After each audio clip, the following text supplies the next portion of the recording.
পাঞ্জাব কিংসের লোকে এটা স্ক্যাম হয়ে গেল ভাই লোক। অস্ট্রেলিয়ার তুফান খেলাড়ি জোশ ইংলিশ তার বিয়ের জন্য 2026 আইপিএলে অ্যাভেলেবল থাকতে পারবেন না বলে বিসিসিআইকে স্পষ্টভাবে জানিয়েছিলেন যে তিনি মাত্র 4টি ম্যাচে অ্যাভেলেবল থাকার কথা জানিয়েছিলেন।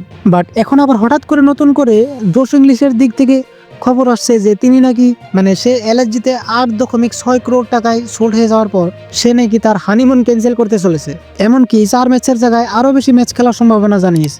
জোশ ইংলিশ 2026 আইপিএল অকশনে লখনৌতে সেল যাওয়া নিয়ে তিনি বলেন, আমি এবছরে পুরোপুরি সময় দিতে পারবো না। এপ্রিলের শুরুতে আমার বিয়ে, তাই সত্যি বলতে গেলে যাওয়ার কোনো প্রত্যাশাই ছিল না। নিলামে আমার নামটা আনছোড় যাওয়া দেখে প্রথমবার তো আমি ভাবলাম আচ্ছা বাদ দাও, আমি ঘুমাতে যাচ্ছি, কারণ কালকের এসএস ম্যাচের জন্য নিজেকে প্রস্তুত রাখতে হবে। তারপর সকালে উঠে আমি খবরটা জানতে পারি। আজ সকাল কয়েকটা মেসেজ দেখার আগ পর্যন্ত আমি কিছুই জানতাম না, যেটা নিয়ে এখন পাঞ্জাব কিংস আনহ্যাপি। কারণ পাঞ্জাব কিংস তাকে ইচ্ছা না থাকা সত্ত্বেও লাস্ট মিনিটে তার সঙ্গে আলোচনা করে তাকে রিলিজ করে দেয়, মাত্র 4টি ম্যাচ অ্যাভেলেবল থাকার কথা ছিল বলে।